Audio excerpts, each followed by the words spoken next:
Hello everyone! So in this video I'd like to show you how to quickly form instructional groups using student item analysis and performance matters. So to get to this report, you need to go to report and click student item analysis and then get to the test that you're interested in analyzing and creating instructional groups from. So in this case, I'm choosing Chemistry CVA 4.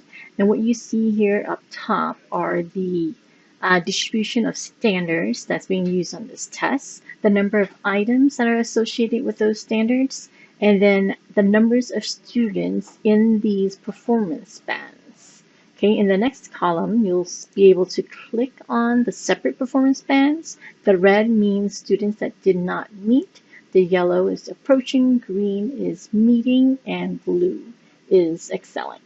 Okay, and then that last column here are the district averages for each standard. And then beyond that, you'll see how your students did overall on this test compared to the students in your school who've taken this test, and then the students who've taken this test in your district. All right, so as a teacher, if you wanted to analyze this by your class, what you can do is use additional filters, click on student filter, go to geographical, maybe pick the course type. So in this case, it's a science course type. The course itself is chemistry, and then select the class that you want to analyze. Okay, so you can use the student filter all throughout Performance Matters. So if you wanted to save this filter, just click Create New Filter, give it a title, maybe, whatever section that is, and click Save. Okay, so in this case, I'm not going to save, I'm just going to click Apply. So now you can see the numbers of students will decrease only for those selected students of this class. Okay, so here are the filters again. You can click on additional filters again to minimize that filter. Okay, so just to get that out of the way, I'm going to go ahead and click it to minimize that. And then what I'm interested in is seeing all the students who did not meet these standards. Okay, so I'm only going to select the red, and you can see the percentages have changed. So these are the percent of students who are in the red, who did not meet these standards. And then you can click on these arrows to sort. So you can sort from the lowest percentage to high. Let's look at the highest percentage to low. Okay, so what this allows me to quickly see is that I've got these three standards here where most of my students did not meet. So in this case, I would need to reteach the whole class on these three standards.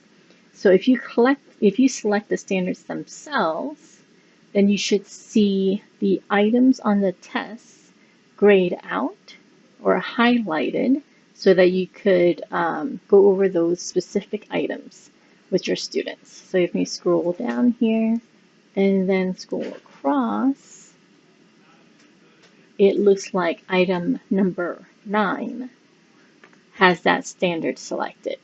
Okay, so I can preview that number 9 by clicking on this play button, and then you'll preview the question. So we'll do that on another video, but for now, I just wanted to show you how you can select all 3 of these standards, and then those items will be highlighted, and you could reteach as a whole class. Okay, so when you see most of your students are in a specific band, especially in this case, the red, you would want to reteach these items or these standards.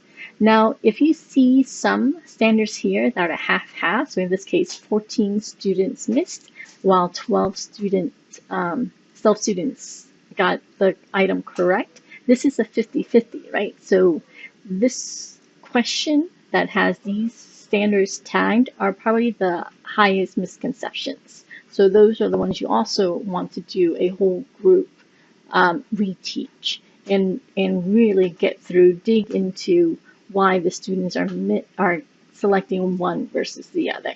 Okay, so that's there's probably items here that are confusing to your students, where the students who got it right, and the ones who don't quite understand because they're missing some sort of concept to be successful in that item. So that's your items here that are your 50-50 tricky items for your students. Okay, and then if you sort from low to high, Maybe the standard here is what you'd want to do like after school tutorials with these 5 select students, so more of a one-on-one situation. And then the ones where you have 9 students in the red, 4 students in the yellow, and the rest meeting it, these could be more of a small group situation in your classroom. Okay, if you guys have any questions, let me know.